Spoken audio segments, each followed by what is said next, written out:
Muli po ako'y bumabati sa ating pong mga kababayan, mga kaibigan, at sa lahat po ng mga nanonood ng ating mga videos. Isa pong magandang araw na muli sa ating lahat. Sa araw pong ito ay ipakikita ko sa inyo ang aming bayan dito po sa Parma, dito po sa bansang Italia, kung saan napakarami po dito ng mga magagandang lugar dito lang po sa sentro o pinakabayan. At ang isa sa aking ipakikita rito, yung iba't ibang klase ng mga bato na ipinakikita ko kuminsan sa aking mga videos. Yung pong kalsada rito, bukod sa espalto ay may iba't ibang klase silang mga bato na inilagay sa kalsada para nga naman mapanatili yung kagandahan at unique kung ikukumpara natin sa ibang mga bayan. Ang bayan po namin sa Parma ay maliit lamang, hindi ito kalakihan. At napakaraming nakakapansin sa kagandahan. Kung kaya ngayong taon ang Parma ang isa sa napili sa buong Italia na maging isang tinatawag dito ng Capitale della Cultura, yung sinasabing Capital of Culture. Kaya napakaganda po dito, malinis, tahimik, at napakasarap gumala o lumibot dito. Hindi po yun ito kalakihan kung ikukumpara nga sa ibang bayan. Gamit lang po natin ang ating bisikleta para ko kayo igala. Kaya nawa magustuhan nyo itong aking videos, at maraming salamat sa mga nanonood. At dahil nga sa ibang mga comment, sinasabi nila na at least hindi sila nakapunta rito, ay naigagala ko sa mga lugar na katulad nito. Kaya nawa ay magustuhan nyo itong aking gagawing video. Ito po yung ating bisikleta na ating gagamitin sa ating pamamasyal. At ayan, narito po tayo sa mismong sentro dito po sa Parma, kung saan makikita natin yung pong palasyo ng gobernador dito. At sa tagiliran, kung ating iikot ito, ay makikita natin yung munisipyo dito, kung saan nariyan po yung aming sindako, kung sa atin ay mayor. Yan po yung opisina. Iba po yung munisipyo kung sa atin na mamaya ipakikita ko sa inyo. Dito lang po yung mga nagtatrabaho sa atin, sabihin natin yung kasama ng mayor o yung kanyang mga grupo. Ito po yung pinakasentro namin dito sa Parma. Kung mapapansin nyo, talagang may ilaw pa dahil maaga pa. Ang narito lamang siyempre ay yung mga naglilinis, dahil nga napakaaga pa. Kaya napakaganda ng lugar namin dito.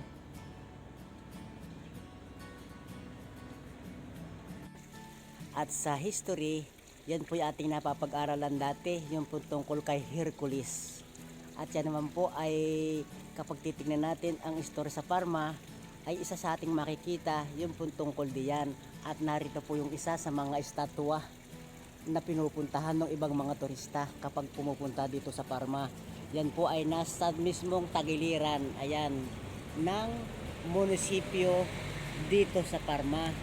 Yan po yung si Hercules. Malaki po yan, kaya lang hindi natin mailapit ang ating video.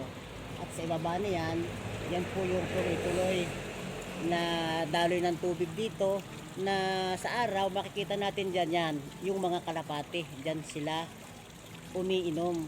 Kaya napakaganda po dito sa lugar namin. Unang-una, yan po ang isa sa dinadayo dito, yang si Hercules. At ito po yung kahabaan na tinatawag dito na Via Republica. At itong kadugtong na ito, ayan, makita natin na bago na namang renovate ang kalsada rito. At mapapansin natin na yung mga batong inilalagay diyan Kaya napakaganda po dito. At sa parte naman pong ito natin makikita yung talagang kagandahan ng kalsada, dahil nga hindi po pwedeng dumaan dito yung mga hindi dito nakatira. Taxi lang po talaga ang pwedeng dumaan dito sa lugar na ito.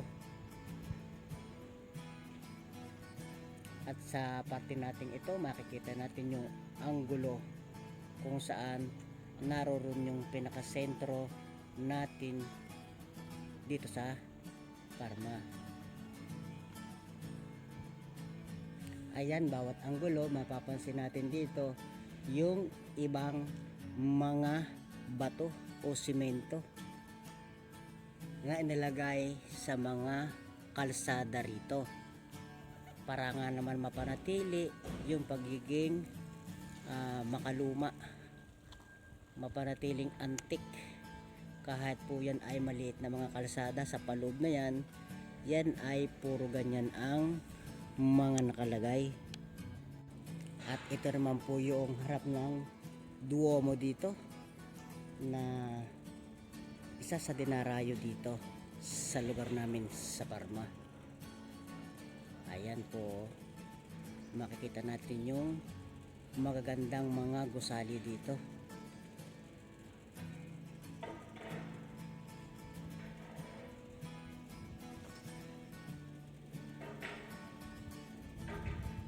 Ayan, narito na po tayo sa harap ng Duomo di Parma.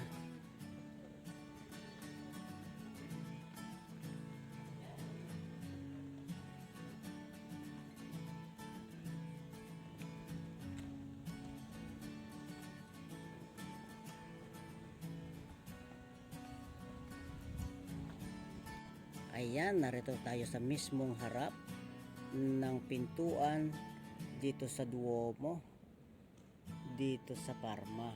Ayan.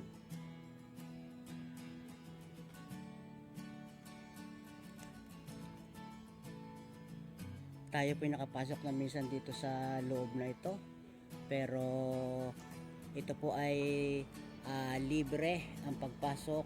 Yun pong unang linggo ng buwan.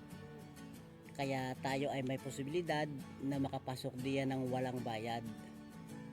Yan, napakaganda po at napakalawak ng Duomo na ito. At ang ilalim niyan, napakalawak din po niyan. Nakapasok po tayo ilang beses na din yan sa loob niyan. Kaya dito ay napakatahimik, lalo't ngayong umaga na ayan, at naalis na nila ang ilaw, na patay na nila. Napakataas po nitong tore na ito ng Duomo.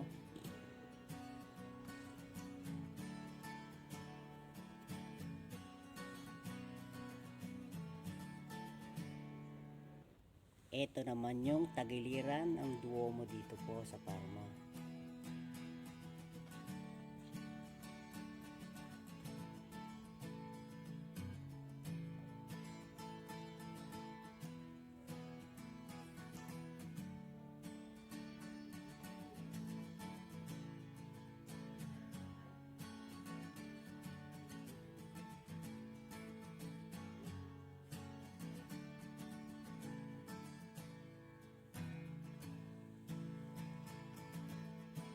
Ayan, narito mismo tayo sa likod kung saan makikita natin yung kagandahan at yung lawak ng simbahan dito. Ito yung isa sa pinakamalaking simbahan po dito sa Parma.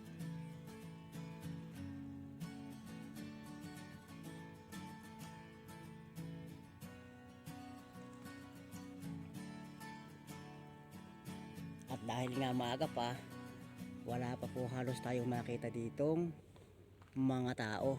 Bihirang bihira pa.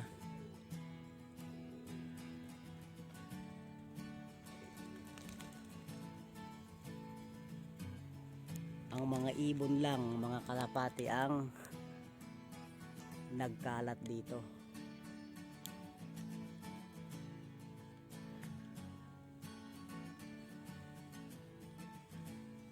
ang dalawang tore ng Duomo sa Parma. At narito sa sentro yung malaki nating hulugan dito ng mga sulat o yung pagbabayad dito ng mga bayarin. Narito sa mismong sentro sa Parma. Ayan, narito na tayo kung saan maraming mga tao ang pupunta rito, lalo kapag araw ng linggo. Dito yung kanilang pangkaraniwang tagpuan. Yung sinasabi na parko.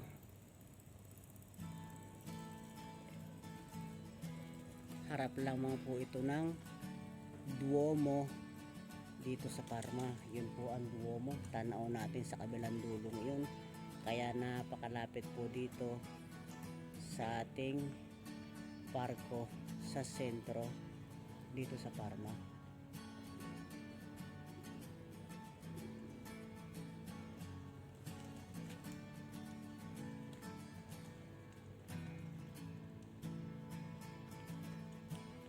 At yung pong kulay dilaw na yan po yung isa sa sikat sa buong mundo na theater. Yun pong dinarayo ng napakaraming mga artista kapag ka nagpapalabas dito ng iba't ibang mga palabas international. Yan po yung Teatro Verde. Ito po yung ating Pelota Park. Napakalawak po nito, lalong lalo na po sa mga kabataan na pupunta rito dahil nga merong ditong mga laruan.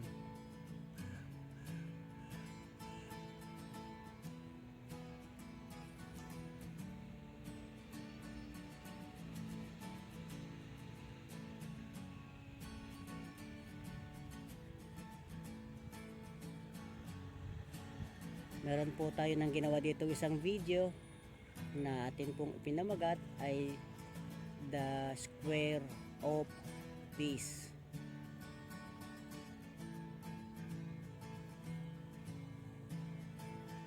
Ayan, nasa mismong harap tayo nito pong Teatro Verde.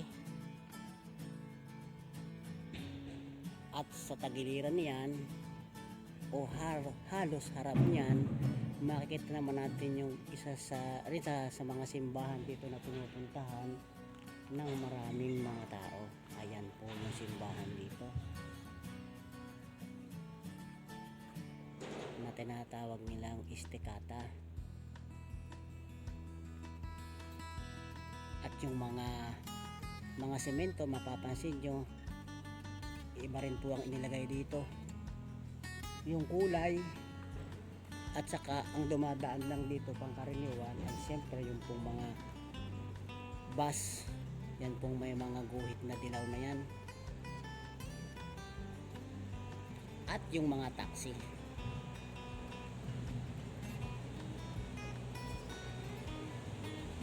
Kaya napakatahimik po sa lugar namin dito sa Parma, lalo't umaga. At dito po makikita natin sa labas ng teatro na ito o theater yung mga schedule na gaganapin dito sa loob nito. Yan po ay nakalagay dito hanggang October 10 yung kanilang mga naka-schedule dito. Kaya napakaganda pong pumunta rito sa lugar namin sa Parma. Ito talaga po namang wala pang katao-tao tayo makita dito.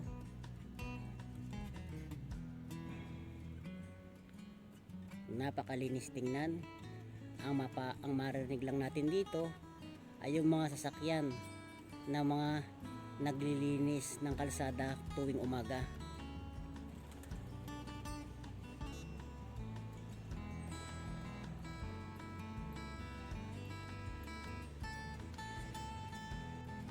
At sa anggulong ito makikita natin yun pong kagandahan ng simbahan na ito. Yan po'y kalapit din lamang ng Duomo dito sa Parma. Mga ilang minuto lamang ang lalakarin.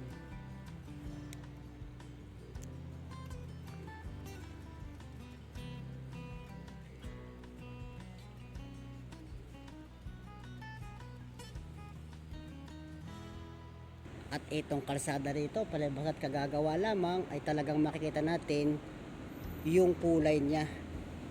Ayan, marami pa po ditong inaayos na mga kalsada.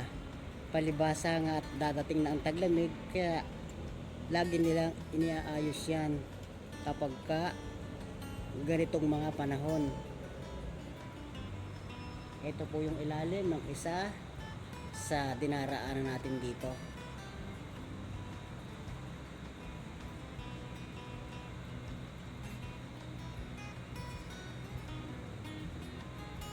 Kung mapapansin nyo, sadya po talaga ditong nililinisan o talagang nilalabhan ang simento para talagang malinis siya. At ang isang part na ito ay nalinisan na. At tulad din naman po ng isang part na ito, ganito namang klase ang bato na nakalagay sa kalsada rito. Kaya kung minsan hindi tayo dumadaan dito, lalo't bisikleta ang ating gamit. At sa napakaraming part dito ng syudad, makikita natin ang mga ganitong parking space. Ito po ay nakalaan lamang syempre sa mga disabled, dahil dito marami po ang may mga sasakyan. Sabihin natin, kahit yung iba nakikita natin walang paa, pero may sasakyan sila, mga automatic kung minsan ang ginagamit nila. Kaya yan, nakadesignated po yan sa mga disabled. At yung parkadyo dito o yung parking lot, yan makikita natin, yun po talagang hanay ng mga sasakyan dito, hindi kung saan saan lamang, dahil pagka nagkamali kayo at may napadaang nagtitiket o nagmumulta, ay dadating na lang sa bahay ang inyong babayaran. Ito naman po yung Tribunal de Parma, kung sa atin ito ay yung Justice Department. At ayan, narito po tayo sa harap niyan. Malapit din lang po yan kung saan tayo nakatira.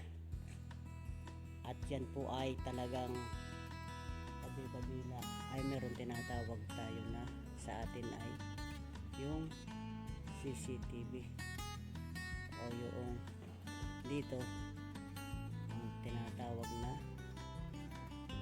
telecamera. Kaya ayan po, bawat anggulo tagiliran dito sa Department of Justice na ito ay may mga telecamera o yun pong CCTV. Maging doon sa kabilang parte na yun, sa dulo na yun, talaga pong nandun lahat kabila ang mga CCTV. Kaya ayan, bawat kanto makikita natin dito ang mga CCTV.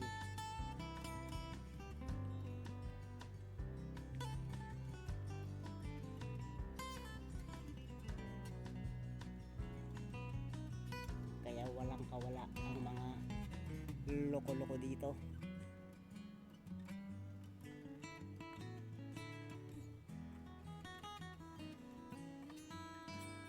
Ayan, isa po ito sa paborito kong lugar, dahil makikita natin yung napakagandang parte ng kabit-kabit na mga bahay.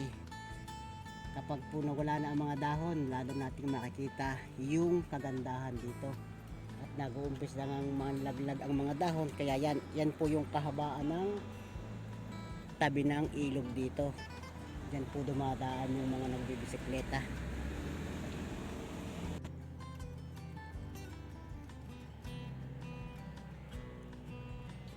Ayan, sa part na ito natin makikita kung saan narito tayo sa gitna ng tulay.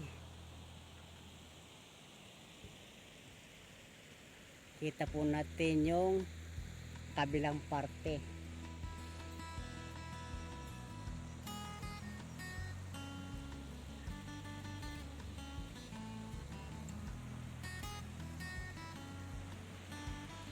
yan yung parting may kulay na yan na building, dyan po nag-aaral yung ating anak. Kaya malapit lang dito sa bahay natin. Pwedeng lakarin. At sa party naman na ito, makikita natin yung iba ring klase ng semento o bato na inilagay nila.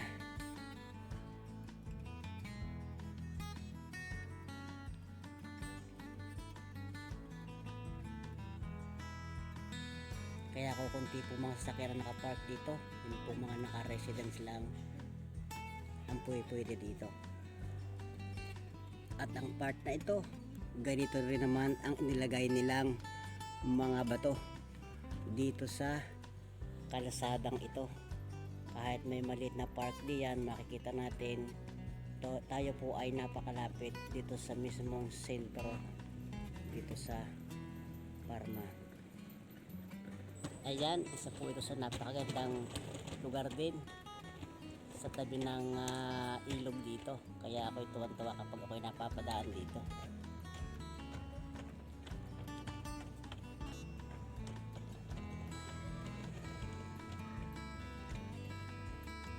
At isang part na ito, napakaganda po nito.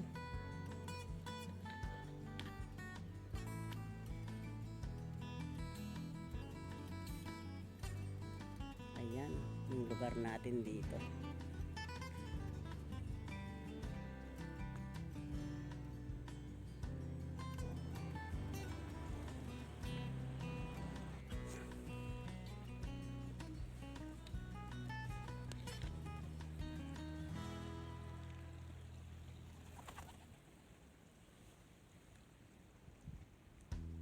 At sa anggulong ito, makikita natin yung daan kung saan yung mga bus dito na mga electric. Ayan, kaya yung mga nakakabit diyan kung saan po yan pumupunta. Kaya napakalinis ng daan dito, napakaluwag, lalo't araw ng Sabado at Linggo. At yung iba hindi napapansin, yan po yung CCTV, bilog yan. Kaya yung iba akala nila wala, pero ang totoo niyan, kahit sa anggulo dito meron ditong mga CCTV na hindi napapansin ng iba.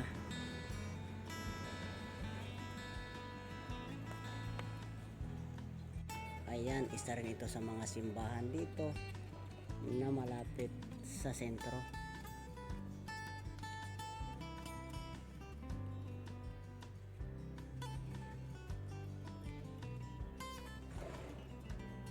Mapapansin talaga kukunti pa ang mga tao dito. Ayan, narito po tayo sa isang lugar kung saan malapit na tayo sa isang ospital dito, yung pinakamalaking ospital dito na tinatawag na Ospedale Maggiore. At etong lugar na ito ay napakalapit lang sa bahay natin, kung saan nilalakad lang natin kapag tayo ay pupunta sa mga nilalakad natin dito, ospital, sa mga park. Napakalapit lang po namin sa lahat ng mga dapat puntahan, mga negosyo o yung mga tindahan. Ayan, malapit lang po kami dito. At sa lugar din ito natin makikita yung tagiliran, yung isa nating ipinakita na sa ating video, yung pong Ducali Park, na dyan po yung sa tagiliran na yan. Kaya napakalapit natin dito.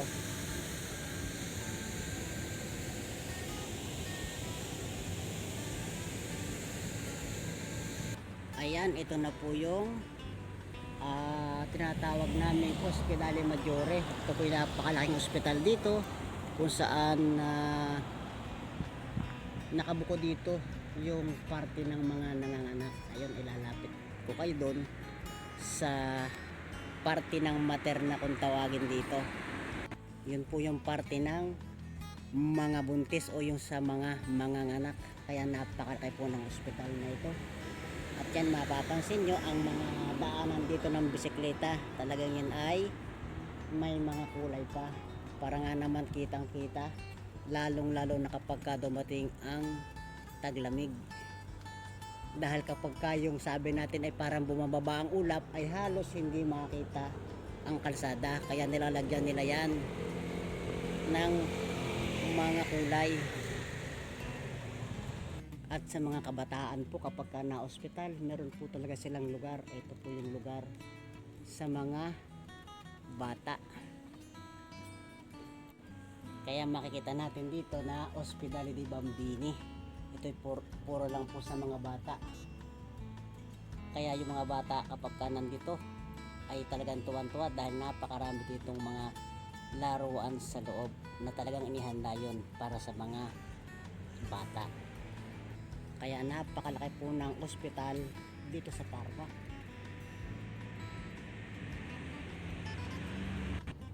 Eto, dumating na po tayo dito sa Pronto Soccorso, kung saan ito po yung sinasabi natin pagdating sa emergency. Ito po yung lugar. Yan po ay kakabit ng Ospedale Maggiore, kaya napakalaki po ng ospital dito. Ilang bisis na rin po tayo napapunta rito. Napakalaki po at napakalawak ng ospital na ito.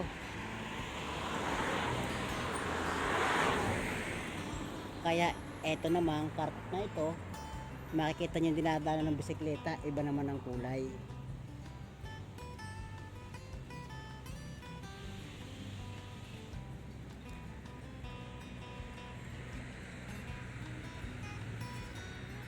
Kaya ayan, nakikita po nyo na napakalaki nung ospital dito. Talagang maliligaw tayo kapag iilang bisis tayo nakapunta rito. Dahil kung minsan kapag pumasok tayo sa itaas, pagbalik natin kung minsan ibang ating nalalabasan. Kaya napakalaki po at talagang ang ospital dito ay talagang dinarayo din na kung saan saan dahil marami ditong magagaling na doktor. Kaya ayan, makikita natin dito sa labas ang ating pwedeng tawagan kung sakaling kailangan natin kung anuman. Ito, makikita natin napakadami pong lugar kung saan makikita natin yung mga dapat napuntahan dito sa loob ng ospital. Kaya alam naman natin na itong ospital ang isa sa napaka-importanting lugar kung saan natin dinadala yung ating may mga karamdaman. At dito rin po natin matatagpuan sa Parma, yun pong EFSA. Ito po yung sinasabi na European Food Safety Authority. Ayan po yung building niya na sa buong Europa dito po itinayo. Yan pong opisina. Kaya hindi tayo pwedeng pumasok dyan. Dito lang tayo sa labas. Kaya isa sa mapalad ang napili po ang Parma para po itayo ito pong opisinang ito dito po sa buong Europa. Ito po yung tungkol sa pagkontrol ng mga pagkain. Kaya napakaganda po ng lugar namin dito.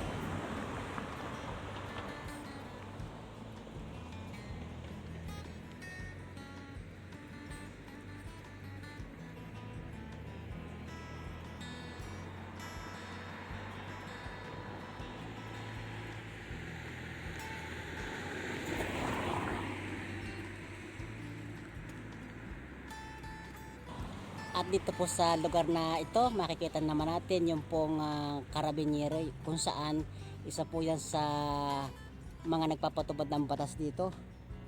Bukod sa mga pulis, malapit din lang po yan dito sa lugar na namin. At dito nga sa tulay na ito kung saan malapit din dito ang istasyon ng tren. At dito makikita natin yung napakaraming mga bandila dito sa tulay na ito. At ang isa na riyan ay yung bandila natin ng Pilipinas. Kaya kumbaga naipagmamalaki din natin yung ating bandila dahil napasama dito. Ito po ay 36 na bandila lang ang naririto. At ito nga yung bandila natin, palibasa at nakayupi. At dahil nga sa hangin, yan po yung bandila natin, bandila ng Pilipinas. Palibasa nga at siguro pagdating po sa record ay magandang record ng mga Pilipino dito sa Italia. Kaya hindi natin alam kung kaya napasama ay nang dahil sa ganitong sitwasyon. Yun pong record natin dito.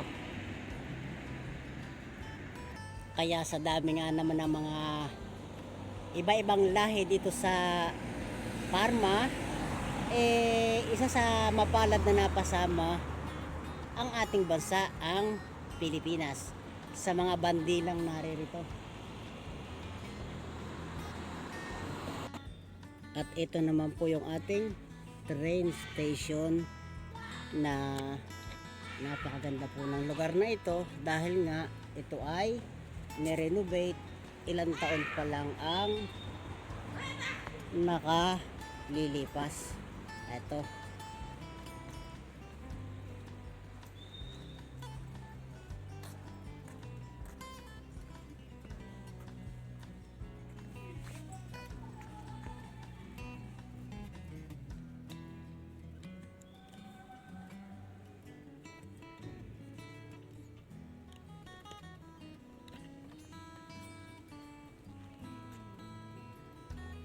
Talaga po napaganda dito sa lugar namin.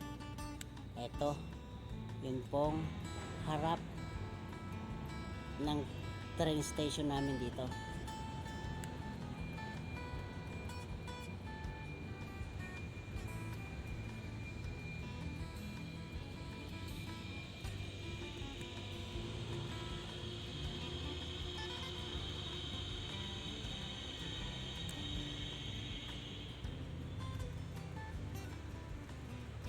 At yan po'y nag-iisa siguro sa ginawa dito sa Italia dahil nga yung dating istasyon na yan, hindi po yan binago, bagkus ay hinukay ang ilalim para dito dumaraan yung mga bus dito. Napakagaling po ng architect na gumawa nito. At ang lugar po namang ito po yung sinasabi natin kanina na Comune di Parma, kumbaga sa ating munisipyo, pero hindi po dito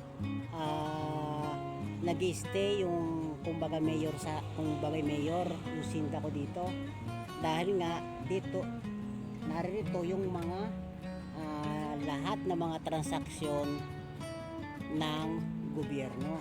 Kaya napakalaki po ng Comune di Parma dito. Eto, at napakaganda po ng harap nito.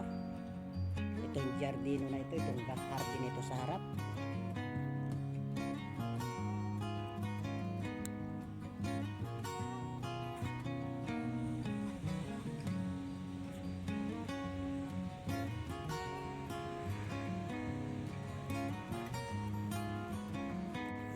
Kaya yung pong lahat na may mga iniaasikaso pagdating sa gobyerno ay dito po yan matatagpuan sa loob nito.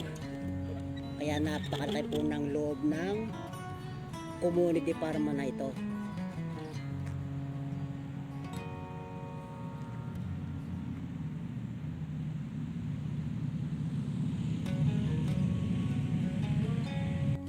Napakagaling din po ng architect na gumawa nito. Meron po tayong katrabaho ng anak niya ay isang arkitekto nagtatrabaho dito sa Comune di Parma.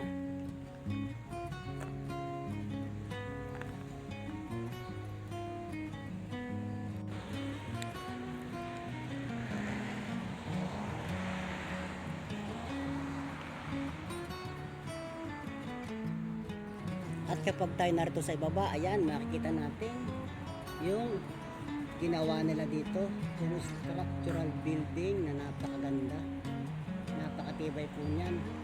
At siyempre, yung sinasabi nating mga CCTV, nagkalat po yan dito.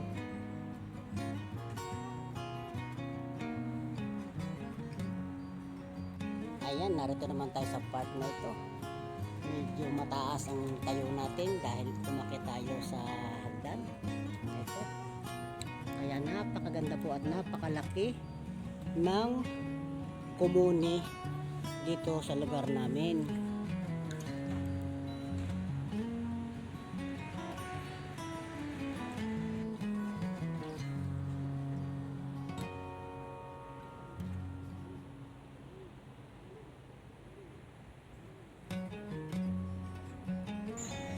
Okay, narito po naman tayo sa harap ng football gymnasium, kumbaga dito po sa lugar namin sa Parma. Kaya napaka po niyang football court na yan, dahil nga ang Parma ay laging kasama yan sa national team, kumbaga dito sa Italia. At kada 2 linggo, sabihin natin 2 beses sa isang buwan, naglalaro dito yung mga team ng Italia.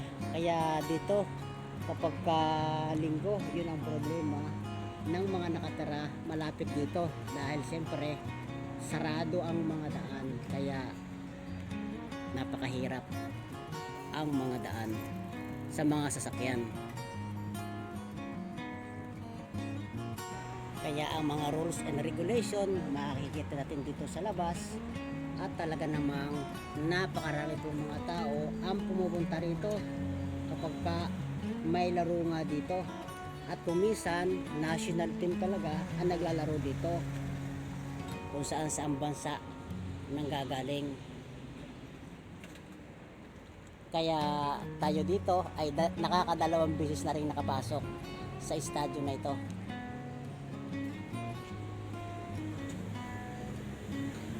At sa labas po nito, ayan, makikita lang natin na napakaluwag dito.